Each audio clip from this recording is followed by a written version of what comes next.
Hey, what's going on? Ryan here with Intersection Records. And last night I saw the great young guitar player Daniel Donato at the Atomic Pavilion in St. Louis, Missouri. He's been on my bucket list for about 18 months. I finally saw him. You know, I've listened to his 2023 album, Reflector. That's kind of how I got into him. And 2020's A Young Man's Country, along with 21's Cosmic Country and Western Songs. And I've seen some clips of him live online, and his guitar playing is fantastic. Yesterday was a long day for me. I got up at 5. I got to the office at 5:45. Worked till 12:30, had a meeting at 3 in Columbia, Missouri, which was 100 miles west of where my office was. Raced there. Left that meeting around a little bit before 5 and raced to get to a 6:30 show. In fact, I was on Highway 70. It was raining. There was construction. At one point, there was a rainbow over the highway.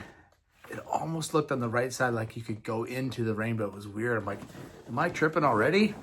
And I'm thinking that Daniel Donato's going to open the show because the other two bands in the bill have been around a lot longer.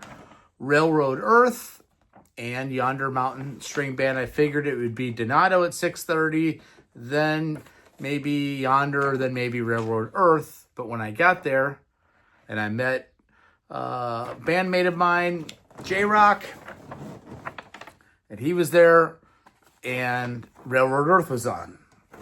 So, we did that, and I'll get to that. So Daniel Donato, again, his band's called Daniel Donato's Cosmic Country. It's my first time seeing him.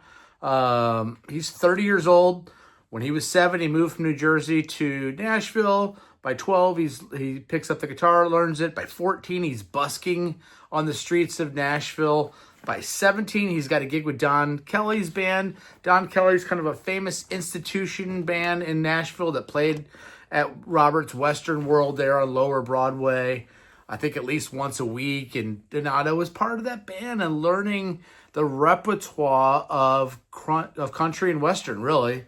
Donato has influences like Merle Haggard and Hank and Willie and Waylons and Marty Robbins, but also the Grateful Dead and Jerry Garcia and Trey Anastasio from Phish and some Guns N' Roses. He kind of reminds me a little bit of Graham Parsons. Reminds me a bit of Flying Burrito Brothers or Sweetheart of the Rodeo era Birds. He has performed over the years with Phil Lesh and Friends, Billy and the Kids, which is Billy Crutzman's band, Widespread Panic, Billy Strings, Humphreys McGee. He's performed with Bob Weir. He does 150 shows a year. He tours like crazy. He plays a Telecaster style guitar made by Dan Nisi from DGN APOC Guitars. It's a signature model. Here's my Tele, okay? So what he has in his is here in the saddle, he has a humbucker. Then he has a single coil here, and then he has another humbucker. He can split coil those and get classic, vintage, 50s style country sounds. He can also then expand it out into a PAF humbucking style as I try not to knock my guitar over. So he has, and it's completely hollow. It was light blue. In fact, when he went up on stage, he walked through the crowd with both guitars just in hand. No cases. It was weird. Like, why wouldn't they be on the back of the stage? Why is he walking through? During Railroad Earth, he was just hanging out in the crowd. Nobody was bothering him. He had a kind of a hat on, like his railroad hat on. He had one of his own Cosmic Country shirts on that was backwards, which I should have bought. I'm assuming they were for sale. He plays his guitar through like a pro reverb, like a reverb blackface Fender. The venue, I've been to the Atomic Cowboy, but I've never seen a show somehow at at Atomic Pavilion, and it was awesome.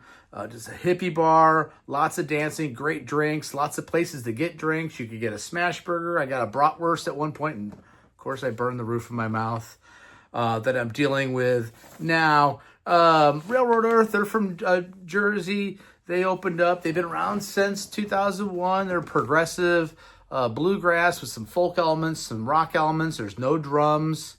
More song oriented than some jam bands. Lots of great songs. I did not see Tim Carbone there. Leave a comment if you know if I'm crazy and he wasn't. He was there. I didn't see him on fiddle. I don't know. Then there was a rainstorm, and we'll show you that.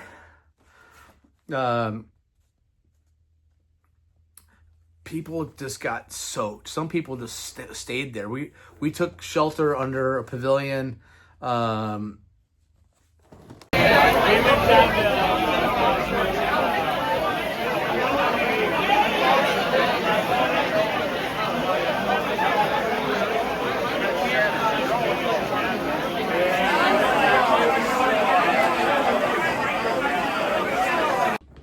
So after the storm, you know, people are starting to get back out, and now it's time for Yonder Mountain String Band to start. They're starting a little bit late. Again, progressive bluegrass. They were formed in 98 in Nederland, Colorado. I think some of the members were from Ohio, and with St. Louis being right in the middle of those two places is a great place to get your fan base. Ben Kaufman on bass, kind of drives the band, stand-up bass. Dave Johnston on banjo and vocals. Everybody sings. Nick Piccinini is on mandolin, replacing ultimately Jeff Austin, the original guy. Rest in peace. They closed with whipping posts. The sound system seemed a little bit off. But then we got into, and I'll show a little clip of that right now.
And then we got to Daniel Donato. And it sounds like on this tour, they're taking turns headlining.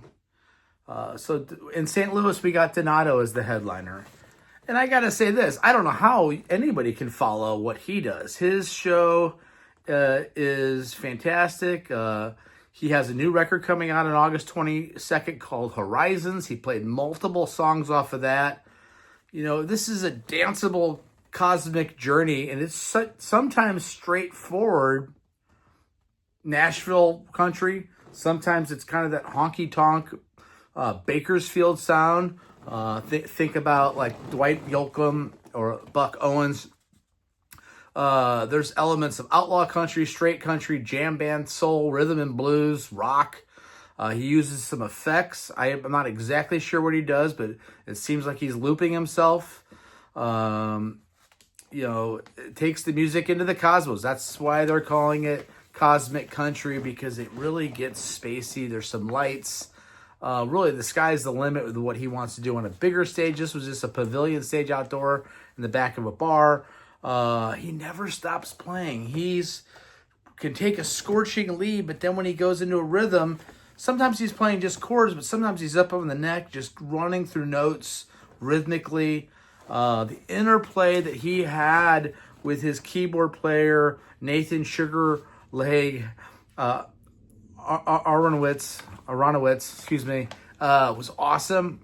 Aronowitz was playing straight piano at sometimes, but sometimes he was going up to the top keyboard and playing almost like flute. In fact, I was looking around for a flute player at one point. The rest of the band is Will Bronco Clark on drums and Will Mustang McGee on bass.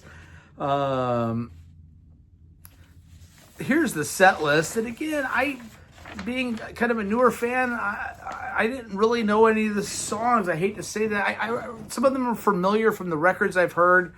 But he opened up with a new song called "The Sunshine in the Rain." Then another one that was just released today, a single off the new album called "Better Deal Blues."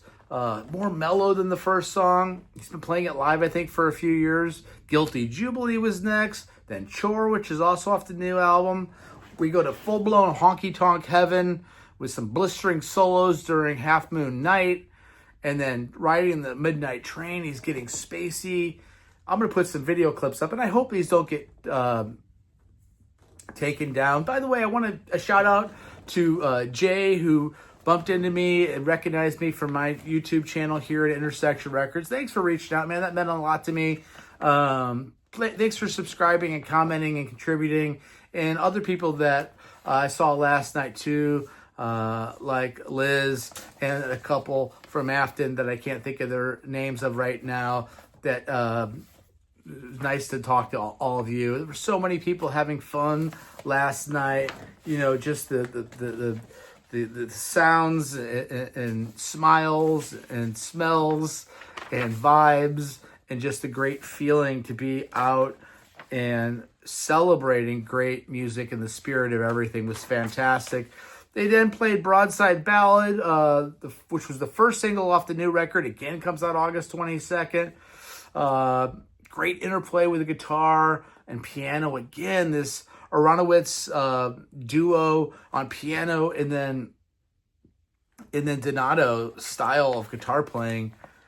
Again, just he has his own sound. And yeah, you know, some of it reminds me just the way he takes you to higher levels, like Trey Anastasio. But he does things on a country level that Trey doesn't do. And that's what makes him unique. It's what separates him from, you know, the acoustic playing of a Billy Strings or a Jerry Garcia or, you know, any of these younger Rick from Goose. It was awesome. They then come out and do a short break and come back with two guys from Yonder, Mountain String Band, Coleman Smith on fiddle, and their new, again, mandolin player, Nick Piccinini. And they do 3 Buck Owens songs, which was perfect because that's kind of some of his sound is that Bakersfield sound. Act Naturally, Truck Driving Man, Love's Gonna Live Here.